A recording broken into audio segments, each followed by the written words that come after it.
Yaolana, c'est Rick et voici votre lecture angélique pour la semaine du 7 au 13 octobre 2019, semaine de pleine lune en bélier qui sera dimanche 13. J'espère que vous allez bien, que vous avez passé une belle semaine. Me voici de retour à la maison à Rao-Nui, entouré des poissons. Et j'ai quitté la chaleur grecque pour un automne bien installé métropolitain. Mais ça va, il fait pas trop froid. J'espère en tout cas que vous profitez de la période et que vous vivez des événements sereins et également des belles transformations intérieures actuellement.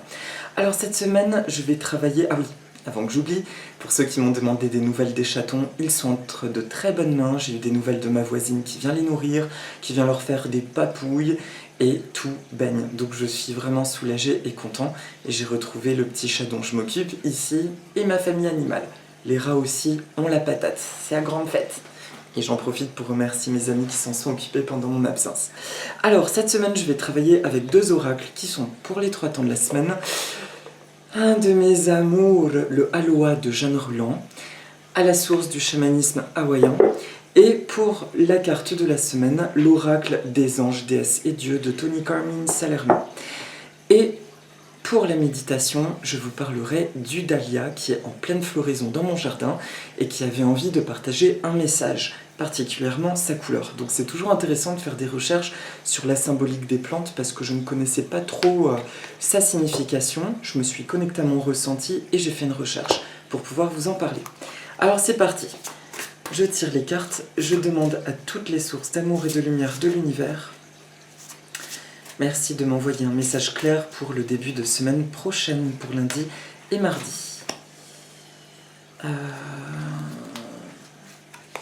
Merci de m'envoyer un message clair pour le milieu de semaine prochaine. Merci de m'envoyer un message clair pour la fin de semaine prochaine, le week-end prochain. Voilà. Et pour la carte de synthèse, l'oracle des anges, déesses et dieux. Merci.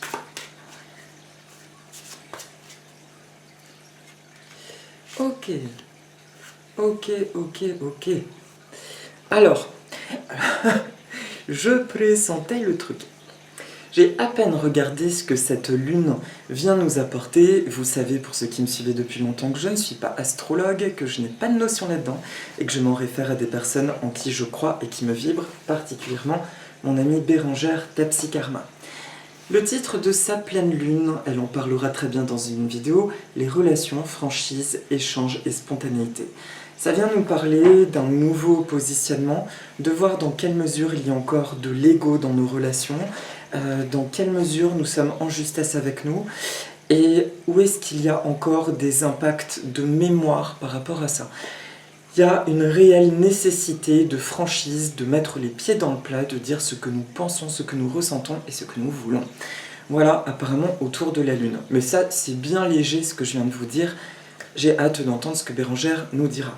Maintenant, à travers les cartes qui sortent, je pressens qu'il y a un truc justement autour de l'amour de soi qui va être fort. Pour le début de semaine prochaine, la carte qui ressort du Aloha, c'est Lei. Alors, quand je l'utilise, vous remarquerez, ceux qui m'ont suivi depuis longtemps, sont souvent les mêmes cartes qui ressortent. Lei, c'est la valorisation, la couronne de fleurs. Je me sens béni et considéré, le divin en moi aime et respecte le divin en toi. Alors, c'est tellement top que je vais lire un peu ce que Jeanne Ruland nous en disait autour de Lei. Lei. Ça, c'était le nom de mon précédent combattant. Lei, 87, ok. Les rencontres chaleureuses enrichissent notre vie et nous donnent de la force, de l'amour, de l'espoir et de la confiance dans les moments difficiles. Le lei symbolise l'amour et la sympathie. Lei signifie être chéri. Ce collier ne se compose pas obligatoirement de fleurs, mais peut par exemple être confectionné avec des coquillages, des feuilles ou des plumes. Autrefois, pour les négociations de paix, on fabriquait un lei avec les sarments de la plante mailei. On offre ces colliers dans les occasions spéciales, mais aussi pour accueillir et dire au revoir. Pensez à valoriser et à aimer une personne lorsque vous la rencontrez. L'amour se propage lorsque nous le partageons. Les rencontres chaleureuses se transforment en riches souvenirs qui enchantent notre vie entière. Le collier de fleurs Lei symbolise l'arrivée à la maison dans le giron de la terre-mère. Le fait qu'elle nous prenne dans ses bras et nous nourrisse de son amour. Respectez et valorisez votre moi et celui des autres. Vous méritez d'être aimé, célébré et heureux. L'univers nous offre souvent un Lei. Mais le remarquez-vous ? Arrêtez-vous un moment et souvenez-vous de vos rencontres avec des personnes chaleureuses, de situations valorisantes et respectueuses. Pourquoi pouvez-vous vous rendre hommage ? Aujourd'hui, valorisez-vous et aimez-vous, et ces valeurs grandiront dans votre vie. Je me sens béni et respecté, je te bénis et je te respecte. Alors, je sens que sur toute la semaine, cette semaine, il va y avoir un véritable processus encore d'auto-valorisation. La semaine dernière, en dépit du son, vous êtes nombreux à ne pas avoir pu écouter la vidéo. J'en suis désolé pour vous. Ce qui se disait la semaine dernière, c'était le fait de revenir encore à un état de plus en plus simple de soi, un état qui s'affranchit finalement des règles de la vie sociétale. Quand je dis des règles, c'est pas forcément d'être rebelle dans un sens péjoratif du terme, mais d'être rebelle au niveau du cœur, à savoir écouter ce que notre cœur veut pour de bon et de lui rendre hommage. Là, depuis tout à l'heure, il y a quelque chose qui me parle, c'est vraiment cette image de couronne de fleurs qui est offerte quand on arrive au Fénois, à Tahiti. Pour accueillir les gens, c'est un message de bienvenue. Quand on quitte le Fénois, on offre un collier de coquillages pour dire au revoir et tu reviendras. C'est un symbole pour dire que tu reviendras un jour au Fénois. Il y a ce lien. Là, sur cette représentation, c'est le message du bienvenu du Maeva et Manava qui nous dit « Rentre, sois le bienvenu en tes terres personnelles, sois le bienvenu dans tes valeurs ». Pourquoi ce message en début de semaine ? Parce que de ce que j'ai capté, autant dans mes propres décisions personnelles que dans la vie extérieure, actuellement, il y a une réelle lourdeur, une réelle difficulté à expérimenter de la légèreté, tout simplement parce que nous sommes en plein processus de nettoyage. Je le disais la semaine dernière, si nous n'avons pas des réponses à tout, c'est pas grave. C'est vraiment, vraiment pas grave. Et c'est d'ailleurs un peu la trame de cette première quinzaine d'août qui requiert une clarification en nous. Mais ce process, il est délicat, il est douloureux parce qu'il peut remettre encore en question des fondations, des choses qui pour nous étaient sécures et qui pour autant ne sont plus justes pour nous, même si elles nous apportaient une forme de sécurité. Il est important d'écouter ce que notre âme nous dit, ce que notre cœur nous dit. Donc le début de semaine, il y a une véritable opportunité de se valoriser. Et c'est bien de saisir cette énergie. Se valoriser, soit en pensant à soi, en se faisant des cadeaux, vraiment, se faire des cadeaux de temps, s'offrir quelque chose qui nous tient à cœur depuis longtemps, faire quelque chose qui nous fait du bien. Et il y a aussi une opportunité de mettre en lumière des relations. S'il y a des personnes avec qui vous sentez... comment dire ? C'est une énergie propice, oui, pour clarifier des situations, pour dire à des personnes avec qui nous accumulons peut-être des pensées négatives, d'avoir un échange clair et net et dans l'amour. Pareillement, dans l'amour, il est important d'exprimer ce que nous ressentons réellement. Et ce début de semaine, dans les préparatifs de cette lune en fin de semaine qui demande une clarté, un positionnement, une sincérité et une spontanéité, le début de semaine, nous dit de profiter de cette vibration. Pardon, c'est la carte qui a sauté. Et là, en fait, la carte qui a sauté, c'est l'ange de l'amour de l'âme. Donc il y a vraiment quelque chose d'important à ce niveau-là. Donc Lei, on se dit Lei, valorisation, être chéri, je m'aime et j'aime l'autre. Par ailleurs, si vous avez des relations houleuses, Ho'oponopono, profitez-en début de semaine pour faire un Ho'oponopono. L'énergie est très propice pour solder, mettre en lumière des choses qui n'allaient pas avec vos relations, dans vos relations. Offrez-vous symboliquement cette couronne de fleurs et offrez-la aux autres. Bienvenue à moi, je m'aime, ok. Je me recentre en moi. Pour retrouver ma valeur, je pense à me faire des cadeaux en début de semaine. Je pense à faire un retour régulier sur mes sensations, ce qui se passe en moi et ce que je désire réellement. Et je demande à l'univers ce que je désire réellement. Je co-crée avec l'univers. Je relisais un livre de Doreen Virtue, Les anges terrestres, et j'ai été appelée par les pages sur les anges incarnés. Et elle expliquait que les anges incarnés, bien souvent, ils ont une difficulté à... comment dire? Ils ont justement cette difficulté, d'un certain côté, à faire des choses pour eux, parce qu'ils ont tendance à être toujours dans l'entraide, dans le sacrifice, au détriment de leurs propres besoins. Et en même temps, ils ont beaucoup de mal à recevoir des ordres. Donc ils sont dans cette réelle contradiction où ils veulent aider, mais ils ne supporteront pas l'injustice. Ça, c'est quelque chose qui me parle profondément. Pour le coup, on fait du mieux qu'on peut, hein. On fait du mieux qu'on peut. Le principal, c'est de revenir à soi, de s'envoyer de l'amour et de se demander objectivement qu'est-ce que je veux, qu'est-ce que je juge possible et où est-ce que je me mets encore des limites puisque l'univers est illimité. Voilà. C'est bon pour le début de semaine. On se valorise en début de semaine de toutes les manières possibles, infinies, et on met en lumière les relations. Pour le milieu de semaine prochaine, alors c'est laquelle? Du coup, je me suis empatouillée. C'est ça. C'est Ho Omalu. Regardez-moi cette merveille. J'étais là-dedans, sous l'eau, il y a une semaine. Ho Omalu, phase de calme, faites une pause, reposez-vous. Alors, Ho Omalu. Que nous dit cette carte? Ho Omalu.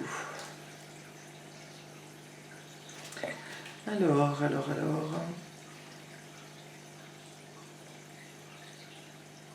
Excusez-moi un instant, je la recherche. Voilà.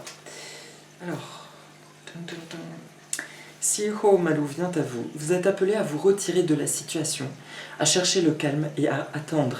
Laisser les choses reposer et se faire est parfois la meilleure solution. Lorsque nous créons des trous temporels, nous laissons la place au grand mystère pour danser entre ces espaces, afin d'aboutir à une solution satisfaisante pour tout le monde. Le temps possède un puissant pouvoir de guérison. Son affirmation positive de Jeanne Roland, là, est « La force réside dans le calme. Je suis protégée et enveloppée dans le manteau d'une création aimante. » Je répète, la force réside dans le calme.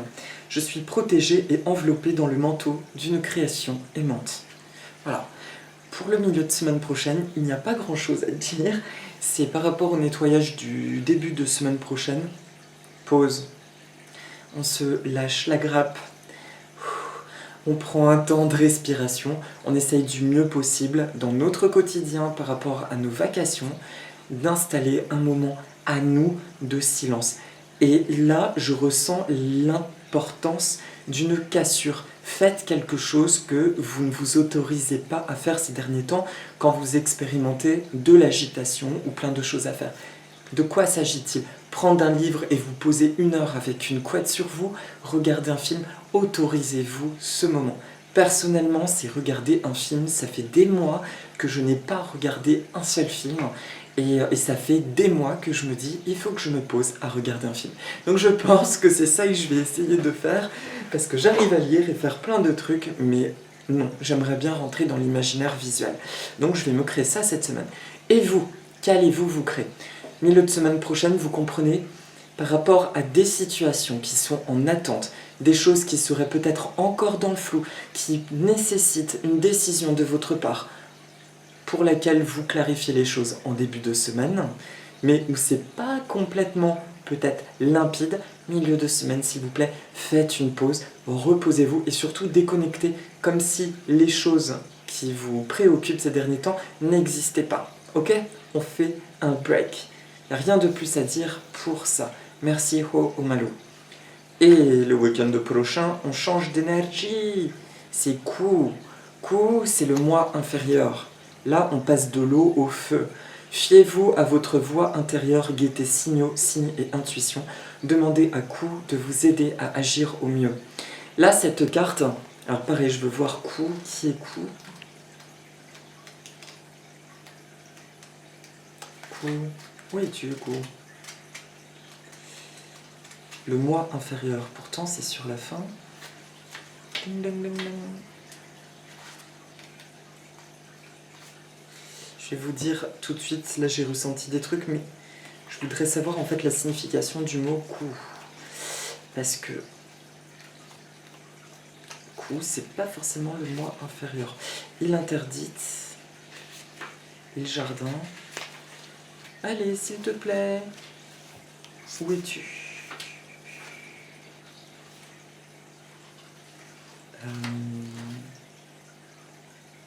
Voilà. Ok, je pensais que c'était vers la fin du livret. Excusez-moi. Alors, nous portons tous en nous des énergies et des modèles inconscients qui influencent nos actions. Apprenez à connaître Ku. Dans Luna, le Hona, il est considéré comme un être à part entière. Donnez-lui un nom et communiquez avec lui. Honorez-le et faites attention à lui. Plus vous commencez à travailler avec votre Ku et à lui faire confiance, plus la vie sera une alliée. La confiance se niche dans le cœur, la confiance originelle dans le moi inférieur. La confiance se niche dans le cœur, la confiance originelle dans le moi inférieur. Petit exercice, connectez-vous à votre moi inférieur. Ressentez cette part de vous-même, posez vos mains sur votre nombril. Déplacez-les dans le sens des aiguilles d'une montre pendant que vous parlez avec votre Ku. Parlez avec lui des choses qui vous touchent et dites-lui au moins une fois par jour que vous l'écoutez, le bénissez et l'aimez sincèrement.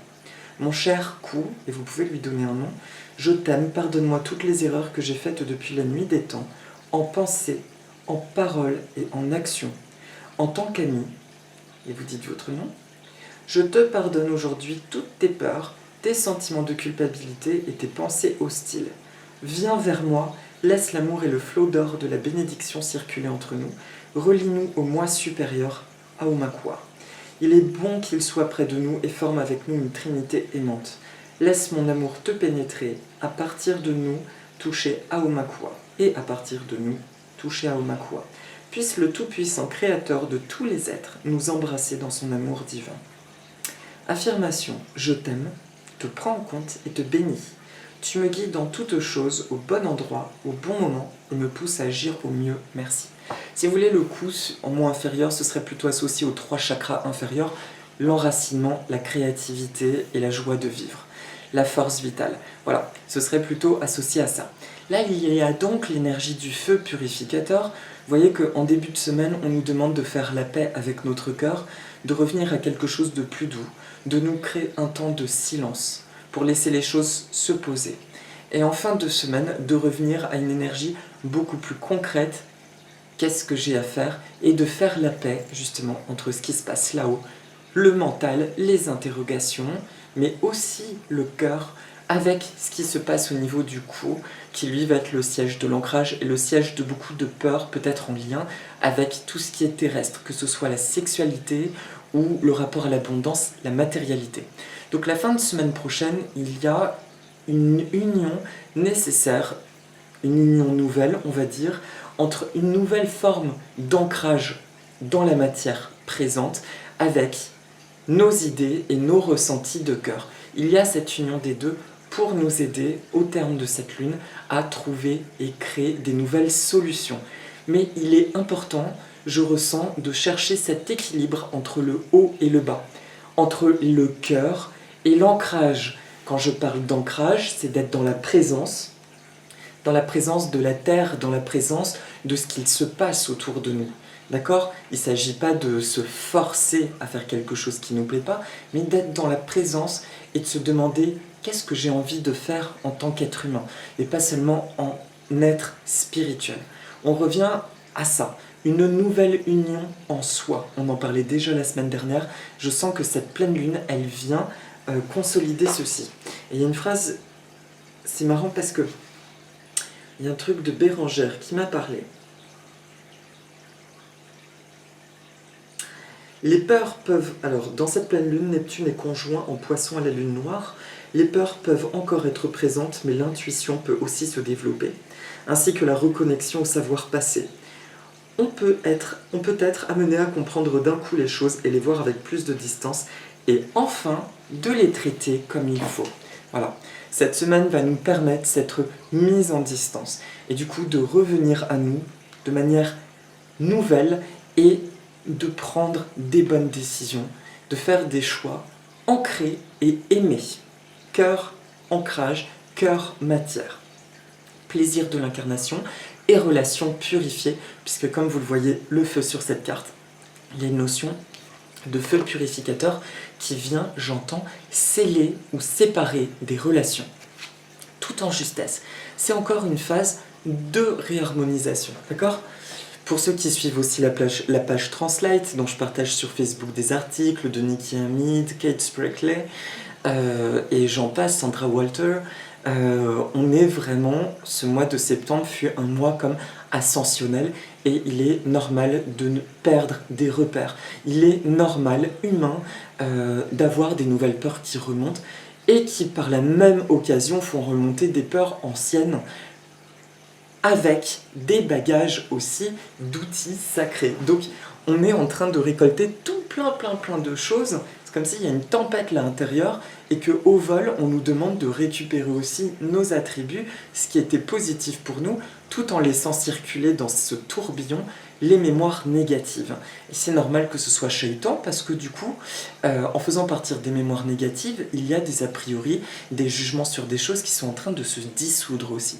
Et nous pouvons voir émerger des idées nouvelles. Ça peut être le cas de certains d'entre vous cette semaine, et pendant, je dirais depuis déjà la semaine dernière, d'avoir des envies absolument nouvelles que vous n'aviez pas eues jusqu'à présent. C'est absolument humain. Faites confiance et écoutez bien votre cœur en début de semaine. Reposez-vous et en fin de semaine, faites une petite analyse en vous entre ce qui se passe dans le mois inférieur et ce qui se passe dans le mois supérieur. Et unissez tout ça avec l'énergie du cœur. Voilà pour les 3 temps de la semaine. Et pour la carte de synthèse, c'est l'amour, l'ange de l'amour de l'âme. Il est temps de voir la façon dont vous vous estimez, l'amour de soi. Nous sommes bien dans cette vibration de reconnexion, de connexion plutôt, un nouveau mois. Probablement je ressens un mois qui ne s'est pas jamais manifesté à ce point-là, en complétude, dans une incarnation. Je ressens que jusqu'à présent, nous vivions des épisodes, des vies, avec des fragments d'âme qui se déployaient. Aujourd'hui, nous sommes vraiment, c'est énorme si on le considère ainsi, on est vraiment dans une réappropriation de savoir de beaucoup d'énergie, de beaucoup d'espace-temps différents. Il se passe beaucoup de choses. Et du coup, c'est vrai, c'est normal que ça puisse réveiller des peurs, puisque quelque part, terrestrement, nous ne l'avons jamais vécu. C'était probablement beaucoup plus simple quand nous étions sur d'autres plans. Mais en même temps, c'est tellement riche, c'est tellement vaste. Voilà. On expérimente ces joies tout en trouvant un bel équilibre avec ce que nous avons à vivre en tant qu'être humain, qui est censé être une expérience d'amour, une expérience légère, où tous nos besoins sont pris en charge, où nous expérimentons l'amour sous toutes ses formes et des bienfaits sous toutes ses formes. C'est tout ce que je vous souhaite. Je reste franchement dans l'espoir, sinon je ne continuerai pas ces vidéos. Ce qu'on se disait avec des amis, on continue, on a l'impression d'atteindre des choses. En même temps, bon, il y a des choses positives, on voit bien qu'on a changé, puis des fois ras-le-bol quand même. Et en même temps, tant que je ressens cette étincelle, c'est en moi cette lueur de me dire oui, je sens que plus ça va et plus je sens cette tranquillité, cette paix s'installer, bon, plus je me dis qu'on est dans la bonne direction en se comportant ainsi, en recherchant l'amour et la paix. En tout cas, visiblement, nous sommes en plein dans ces vibrations.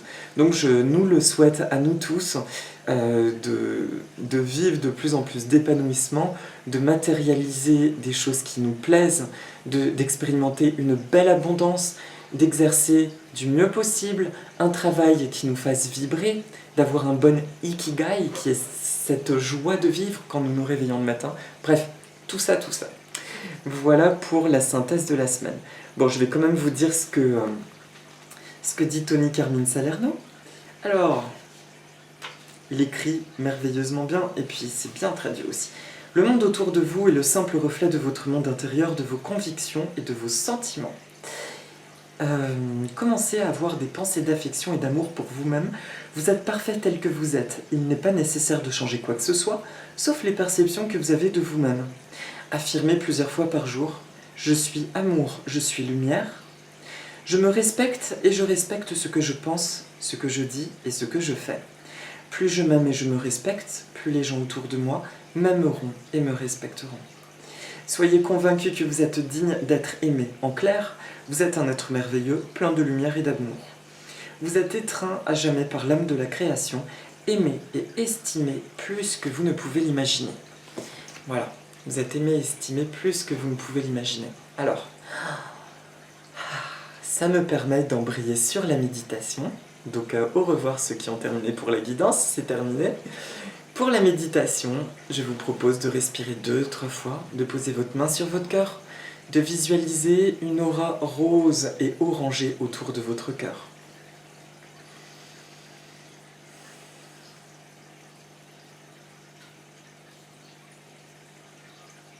Voilà. Je vais faire apparaître le dahlia. Bienvenue dahlia. Le dahlia est une plante qui est originaire des régions chaudes du Mexique, qui a été importée vers le 19e siècle en Europe, qui originellement était une plante qui était cultivée pour ses qualités nutritionnelles. Son nom, je crois, espagnol, ça ressemble à Cocoxochi, Cocoxocni, quelque chose comme ça, qui signifie canne d'eau, parce que ses tiges sont creuses. Elle est utilisée nutritionnellement parlant, mais n'avait pas beaucoup de valeur nutritive. On lui prêtait des propriétés que je dis anti-épileptiques, je crois, et anti-inflammatoires, mais qui n'ont pas jamais été vraiment certifiées. Et quand elle était aussi cultivée en plante d'ornement. Quand elle était importée, son but, on va dire que c'était de proposer une alternative aux pommes de terre, d'avoir une autre plante nutritive, mais la pomme de terre l'a très rapidement supplantée et elle a été cultivée à des fins ornementales. Aujourd'hui, le dahlia, on va en compter 40 000 hybrides, à peu près variétés, ce qui est assez incroyable et c'est une plante facile de culture. Le dahlia, dans le langage des fleurs, je ne connaissais absolument pas. Moi, je me suis connecté à celui qui s'est présenté sur les vidéos. Il m'a dit qu'il représentait un amour déployé. Vraiment, l'amour déployé, l'amour qui est présent, vous savez, comme des personnes qui sont très en assurance. Je sais qui je suis, je m'aime, je suis beau, je suis belle, je suis ça. Aime-moi. Voilà, vous voyez, cette espèce de splendeur, mais pas du tout dans l'ego, absolument dans la conscience de sa beauté. Elle est juste là, elle est dans la présence, donc voilà, aime-moi maintenant, j'ai envie d'être aimé. Voilà, je rayonne. Et quand j'ai fait la recherche sur les différentes couleurs de dahlia, c'est une plante qu'on offre pour beaucoup de choses, beaucoup d'événements. Selon ses couleurs, elle va avoir une subtilité différente. Simplement, elle est absolument positive en tout. Bien souvent, c'est une plante de reconnaissance, de gratitude, de remerciement. Voilà. Pardon, excusez-moi, je parle vite, c'est pour ça. Et du coup, le dahlia rose violacé porte un message qui dit ton amour me remplit d'amour et nourrit mon amour d'une manière infinie. Il y a un message de cet ordre-là. En me connectant à l'amour qui entre dans ma vie, ça me déploie encore plus. Donc le dahlia vient nous aider cette semaine à ouvrir notre cœur encore plus à l'amour qui a envie de rentrer dans notre vie. Et je ne parle pas uniquement sentimentalement, je parle vraiment des bienfaits, des bonnes synchronicités sous toutes leurs formes. Donc il vient en aide, il vient en complément de la carte précédente, l'ange de l'amour de l'âme, pour nous dire que aujourd'hui, il y a deux choses qui nous sont demandées. C'est de nous regarder encore plus objectivement avec cet amour de soi. Soyez conscients de tout ce que vous avez fait, de vos qualités, de vos efforts, de vos progrès, de toute votre conscience de libération, de mémoire, de choses du passé, cette réelle volonté en gros d'avancer dans la vie. Et en même temps, il vient nous aider à ouvrir notre cœur au cas où il aurait pu être blessé. Et pareillement, ça me fait embrayer sur Dorine Virtue quand elle parle des sages dans ce livre Les anges terrestres, complément d'information. Les sages sont des personnes qui sont reconnaissables à une forme de tristesse parce qu'elles ont connu des souffrances passées, notamment l'Inquisition, ce genre de choses. Et ce sont des personnes qui aujourd'hui ont peut-être du mal à déployer tout leur potentiel ou à montrer tous les aspects d'eux-mêmes. Et c'est fort dommage parce que ce sont des personnes qui ont une grande capacité de manifestation dans leur vie et qui ont des mots très forts. Donc Paris, elle disait attention, quand vous êtes en colère contre quelqu'un, d'envoyer des choses positives parce que vos mots sont comme des sorts. Donc voilà, soyez vigilants. Mais ce sont aussi des personnes qui ont été tellement meurtries qu'elles peuvent avoir du mal à ouvrir leur cœur. Peut-être que certains d'entre vous vous reconnaîtront dans ce message-là. Et pourtant, on leur dit bien que cette époque-là est révolue, en tout cas pour nous en France. Merci pour cette chance, gratitude, et qu'il est temps de nous déployer, de ne plus avoir peur d'être ce que nous sommes, même dans ces choses-là, dans ces mondes un peu d'à côté. Et j'ai aussi envie de dire un ras-le-bol, sans agacement, vraiment en paix, autour de ces notions de New Age et tout ça, parce que finalement, le besoin de se mettre dans ces catalogues, c'est comme une crainte de s'exprimer soi-même. On se met dans un groupe parce qu'on se sent plus fort, comme les gens qui vont agresser, qui se mettent en groupe, se sentant plus fort, mais pris individuellement, ils sont comme ça, ils se barrent en courant. Là, c'est pareil, je me rends compte que le fait de rentrer dans ces trucs de mode et tout ça, quelque part, ça peut, je dis bien attention, ça peut, parce que pour certaines personnes, c'est véritablement un appel et elles retrouvent leur famille d'âme et elles déploient des grands potentiels. Maintenant, c'est pas mon expérience, c'est pas ce que j'ai côtoyé, c'est aussi pour ça que je vous partage une autre vision de la chose.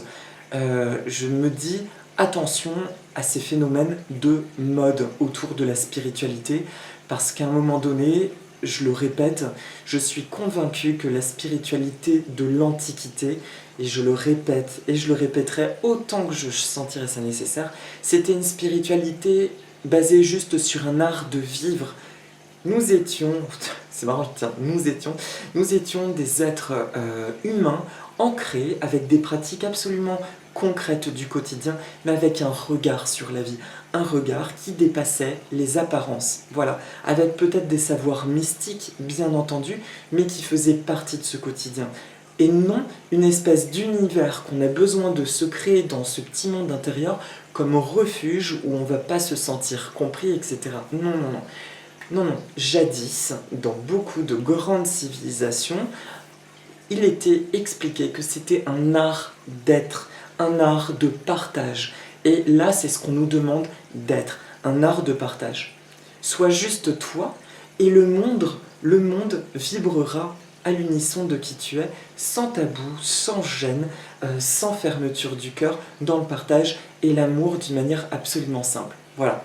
Et ça, je me rends compte que j'ai découvert de plus en plus, en évoluant, on évolue tous, j'ai un besoin de plus en plus important d'évoluer dans la terre, dans la matière, parce que je crois que si nous sommes incarnés, c'est bel et bien pour découvrir les joies d'être un être humain.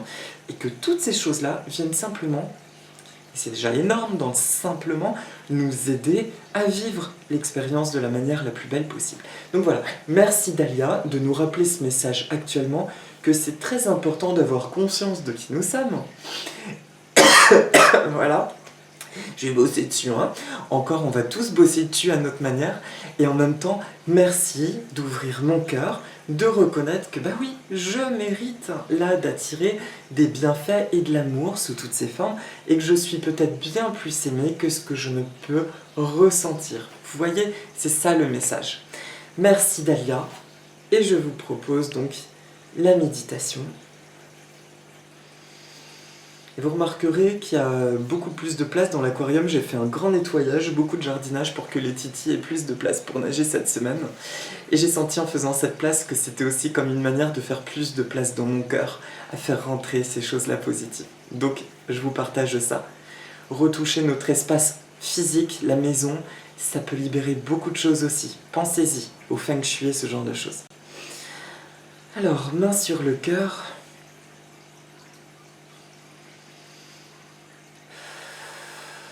On respire profondément 2-3 fois. On relâche les tensions. Soyez attentifs où elles se logent.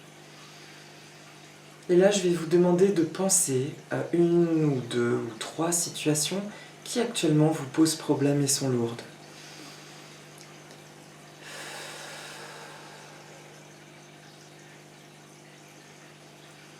À chaque fois que vous expirez, vous imaginez une lumière blanche comme une volute blanche qui sort et qui vient entourer la problématique de lumière blanche. Simplement l'entourer de lumière blanche jusqu'à créer une aura de lumière blanche.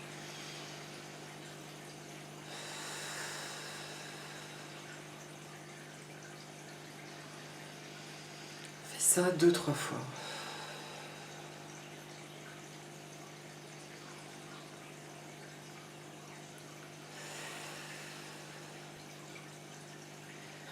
Et maintenant, on visualise des cordes d'énergie négative qui nous relieraient à cette chose, comme des cordes qui sont reliées à nous.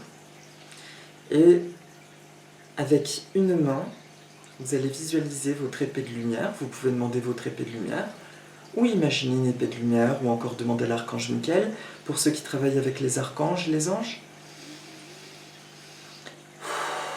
Et vous pouvez avec votre autre main visualiser que ces cordes, comme des cordes souples, se posent sur cette main. Voilà. Et quand vous vous sentez prêt, répétez après moi. Je suis désolé à mon âme divine et à mon être tout entier. Je suis désolé pour cette ou ces situations douloureuses dans ma vie. S'il te plaît, pardonne-moi d'avoir créé cette réalité douloureuse. Merci pour cette opportunité de me libérer encore plus, d'avoir accès aux désirs de mon cœur et de pouvoir équilibrer et harmoniser mon moi inférieur avec mon moi supérieur et avec mon cœur dans une trinité d'amour et de lumière.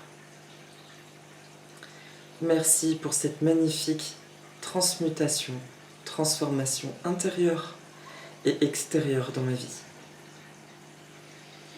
Je t'aime et je m'aime. Et quand vous vous sentez prêt, vous coupez les cordes.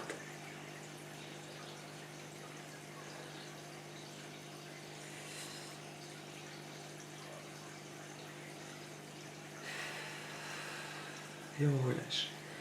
Là, vous posez vos deux mains sur vos deux épaules, comme ça.